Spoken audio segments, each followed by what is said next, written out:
खुलुमबाय बे समाव मोनसे जर'खा खौरां आसाम सोरखारा ई-रिक्शा चार्ज होनायनि थाखाय गोदान आयेन फोसावनायनि उनाव दुंहाव थासारि सोमजिदों गसाइगाव ई-रिक्शा सालायग्राफोरनि गेजेराव न'आवनि मोब्लिबजों चार्ज होआलाबानो गोदान कमार्शियेल मिटार लानांगौ होननानै फोसावनाय बाथ्राखौ गनायनो हायाखै ई-रिक्शा सालायग्राफोरा।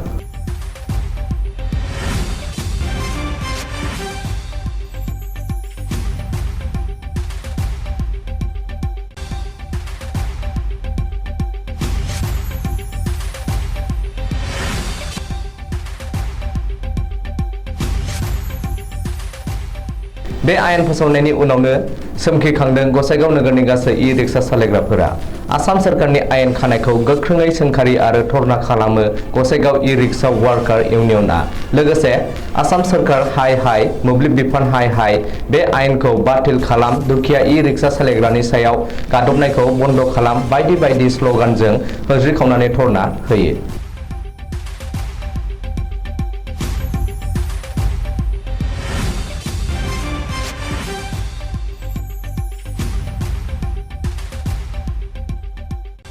लोगोसे बे आयेनखौ थाबैनो आसाम सोरखारा बोखारनानै लायाब्ला आसामाव थानाय गासै ई-रिक्शा सालायगिरिफोरा गोख्रोङै सोमावसारगोन आरो धरना हाबाफारि लागोन होननानै गोख्रोङै बुंथिबावो गसाइगाव ई-रिक्शा वार्कार्स इउनियननि गाहाय नेहाथारि बिष्णु बसुमतारी बिथाङा।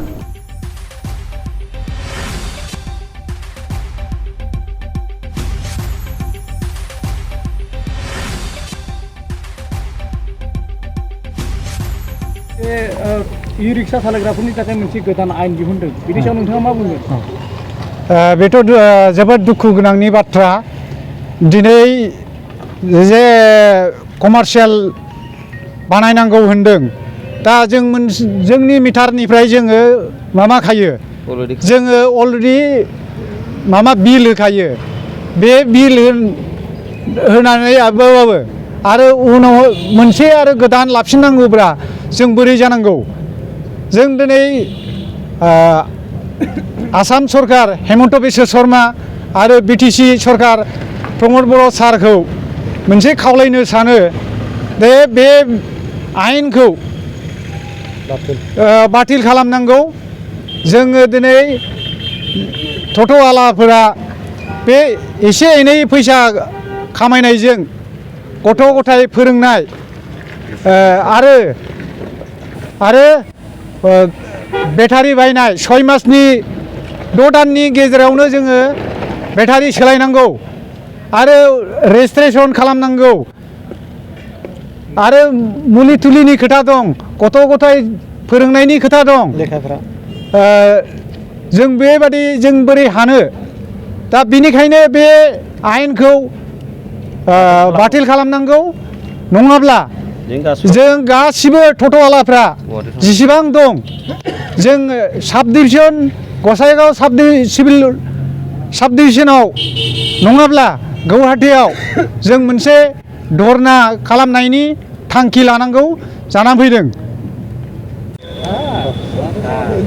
जोङो दिनै सानसेयाव 200-300ल' खामायनो हायो। दा बेनि बेलायावनो जोङो जुदि आरो गोदानै कमार्शियेल लाइन बानायबावनांगौब्ला जों बोरै सोलिनो? जोङो सोरबाया बन्दन लानानै सोरबाया सना रुफा आरो सोरबाया मोसौ मोसा फाननानै बे टट' गारिखौ बायदों। दा जोङो फाइनान्सआव हरनो ना बे गथ' गथायखौ फोरोंनो ना बिल होनो? दा बियो गनायजाथाव नङा। दा बिनिखायनो बे आसाम सरकारा बेखौ हेमन्त बिश्व शर्माया बेखौ उथायनानै लानांगौ। नङाब्ला जोङो गोख्रोङै आन्दलन खालामनायनि थांखि लानांगौ जागोन।